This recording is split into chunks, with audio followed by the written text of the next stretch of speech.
waaw asalaamaaleykum ñu ngi leen nuyu baax a baax di leen siyaare wax nga dem si YouTube mag boobu daañu jot kaas ak képp koo xam ne am na lu muy xool ci wàllum kenn bu ñu jotul nañu def 76 349 24 99 bu ñu jotul bàyyi ñu message sax. Pour essayer d'écarter la vraie problématique, c'est-à-dire les services de police qui s'attaquent aux citoyens et qui aspergent de liquide jusqu'à présent non identifiés. C'est ça qui s'est passé. Donc, vouloir déplacer le curseur et aller prendre un yargassi qui m'a donné simplement un mouchoir imbibé de vinaigre pour m'aider à mieux supporter l'odeur âcre des grenades lacrymogènes, c'est prendre les Sénégalais pour ce qu'ils ne sont pas.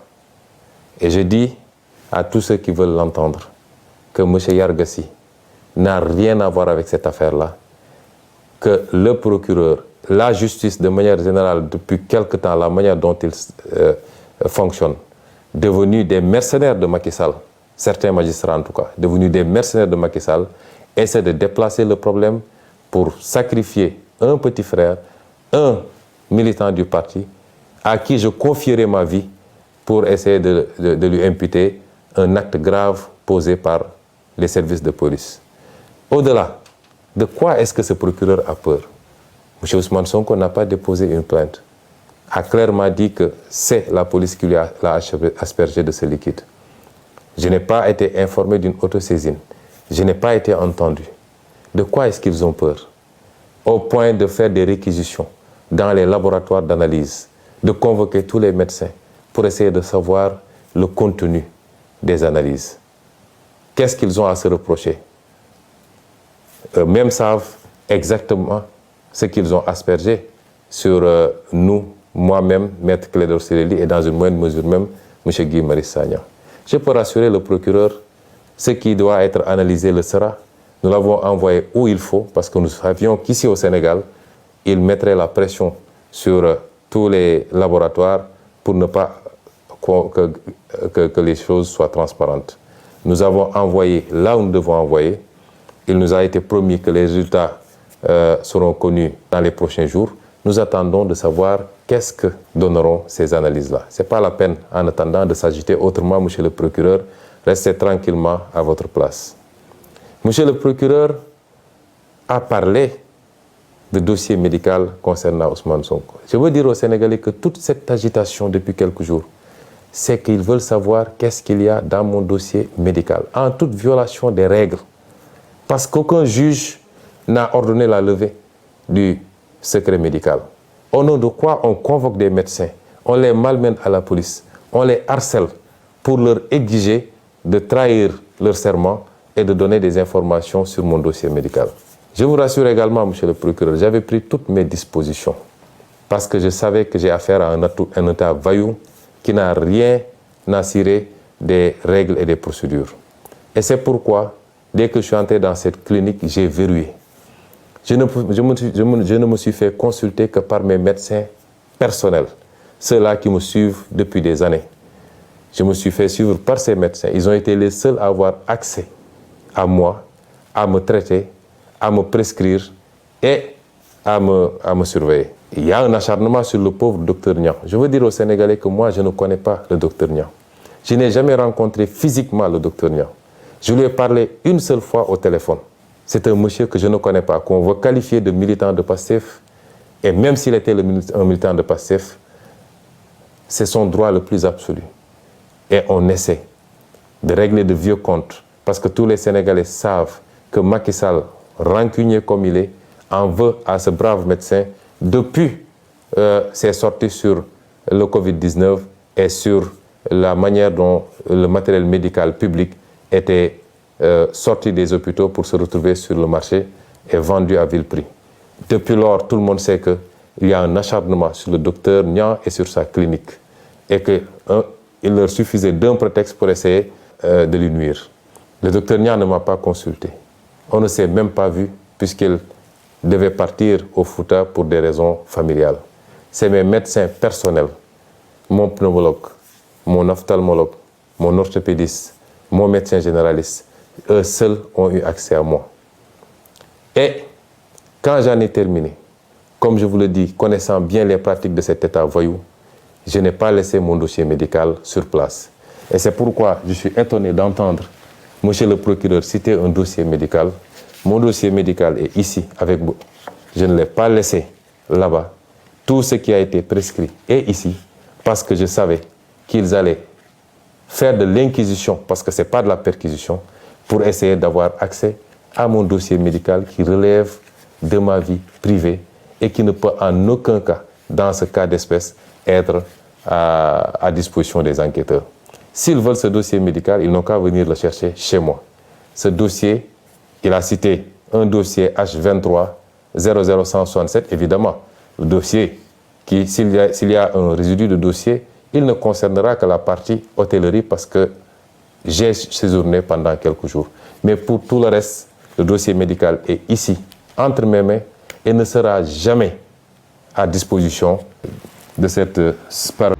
waaw kay lii mooy ñi nga xamante ni baax na ci nga xam ne yor place seen place kenn du fa taxaw di jënd kenn du ko waxaale kenn du ko def dara lu ñuy jaay kenn du ko fa lay nekk bañ nangu marchandise ba ju leen seen bopp ngeen dem wuti ay ñam dem wuti ay bayra yu fort bayra place bayram jaay te bàyyi seen taxawaalu gi. Asalaamaaleykum wa rahmatulahi taala wa barakaatuh. Sëñ Diagne tey daa mel ni fekk na la sa bërëb moom. gis nga de. Waaw lii moom xanaa sangu fallu lay doon. lii daal waxuma la sangu fallu waaye bayra la goo xamante ni gu ànd ubbeeku goo xamante ni ak ubbeeku gaay képp koo xamante ni yoroo kaaraange gu dëgër bul ci dugg. gis nga boo gisee ni turu saxaaba yi nii lañ ko tëjee gis nga. waaw ñeent turu saxaaba yi Ousmane. Abubakar Omar Ousmane Ali mii nii bii daal képp koo xamante ni ku dox ceeg fallu wala kuy dox ci mbir moo bëgg am ndam. waaw mi ngi nii. kii dafa kon sama mbokki commerçant yi moom yaakaar naa danañ ko itteewu bu baax a baax. ñoo ko moom far yàlla ak képp kuy dox ci bépp biir rek. ba mën di doon pour yëngu. waaw moo ko tax a jóg. bii de moom du ma génn sa kër gi te joxoo ma ko loolu moom du ma ko xalaat moom. bul wax dara yow ñoo far. soo ci noppee it doo ma ko joxe noonu faaw nga boole ma ci kaaraange goo xamante ne si moom. kaaraange yi ñu yor maanaam kenn yoru ko ci moom. waaw lu ma waaye def mu këpp ci kawam te kenn du mën ci man dara. kaaraange moom yi ñu ci yor maanaam dem si nit di ko yor. sëñ Ndiaye sa këyit gi daa mel du li may gis lépp du li may gis donc tàllal ma xool. léegi kan mel. léegi kan mel. xanaa bind nga ko fukki fan ak juróom moom. lii kay ci 1 mois la bokk ñu doon bind 1 mois. ci la bokk. sëñ Ndiaye tàllal këyit yi daa mel ni yëggagul ba tey rek. ci kan mel la. léegi kan mel. jërëjëf.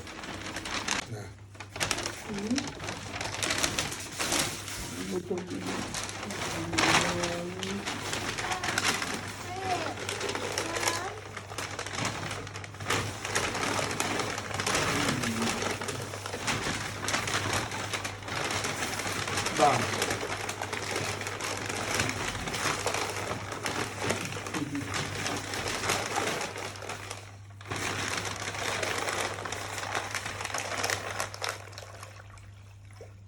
càngat gu doy waar gaa ngi noonu càngat gi ci lépp lay dox ci lépp gi ngeen maam xeeti parfum yi mi àndal rek juróom-ñaari xeeti parfum yi mi àndal rek ci xeeti buur yi fi nekkoon te amoon doole waaw ak xeeti nit ñi fi newoon bari woon sañ-sañ ci yooyu noonu lañ koy booleel gis ngeen bii moo gisee mooy Aaruna kenn ku ne xamoon na fi ni fi nekk woon Firawna ba tey gis nga ko ay ñoom xeeti parfum yi mi ànd yi yëpp ngi nii kii ci Aysa xeet yi nii moom day ànd juróom-ñaari xeeti parfum yi mais càngat gu yéemee ngi nii gu doy waar numéro bi 76 la 349 24 99 ku ma jot nga bàyyi na message WhatsApp. asalaamaaleykum tey moom nee leen expliqué benn càngat gu doy waar gu yéeme goo xamante ni bisimilah baax sil xadim lii lu nit tëju waxuma laa ko umal waaye ñi tëju sax ñi tëju buñ jëlee càngat gi ci kàttanu yàlla seeni mbir yëpp baaxat waaw càngat gi moom ëpp na nit di ko bañ am loolu moo ëpp na mini mi rek mën nañ ci def ëpp na 2 mois mini mu bëri la waaw mini mu yéeme la sax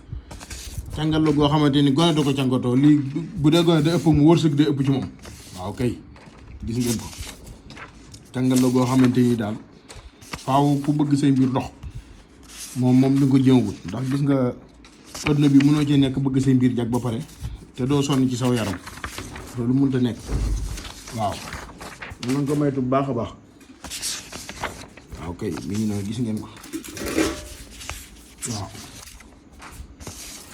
minimé bëri waaw ba bari comp yi nga ko composé léegi nii xeeti parfum yéeme la aussi tamit juróom-ñaari suuf yoo xamante nii benn bokk ak sa morom foo jóge dafa yéeme la jóge waaw gis ngeen ko noonu dafa bari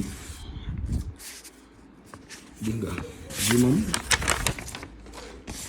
lu waaye tëju boo ko jëlee tijjeew lii lépp ci la jëm lii lépp waaw kay lii noonu si caaxaan kiir ko si caaxaan bind ko mbind mi ay mois yu lay jël yi nga ko composé bu paree moom fu ko waaye laalee gis mbir moom moo xam nga gën a tëju ci àdduna waaye boo ko laalee kenn du gën a tëjeeku ci àdduna tamit waaw kay gis ngeen ba pare ay composition am doog a ñëw daa am nañ koy sangoo bi suñ koy sangoo nuñ koy sangoo yëpp da ci am ko defee rek xam ne mbir moom boo xamee ni nga koy liggéeyee doo sonn sang gis arxaan la te moom ay mbiram noonu la fa demee ku ko jël gis mbir amul dara waaw bu sa wërsëg jeexoon sax di nga ko renouveler waat kay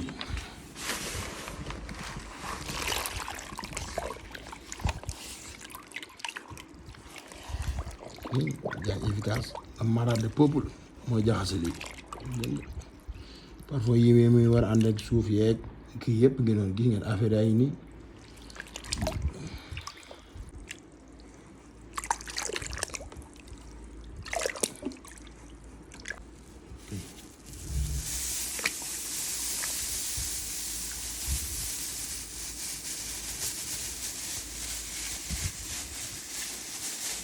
juróom ñaari xeetu suuf yi bokkul fu ñu jógee ku xamoon suuf yi ñu xam dara bañ expliqué leen ko ok parfois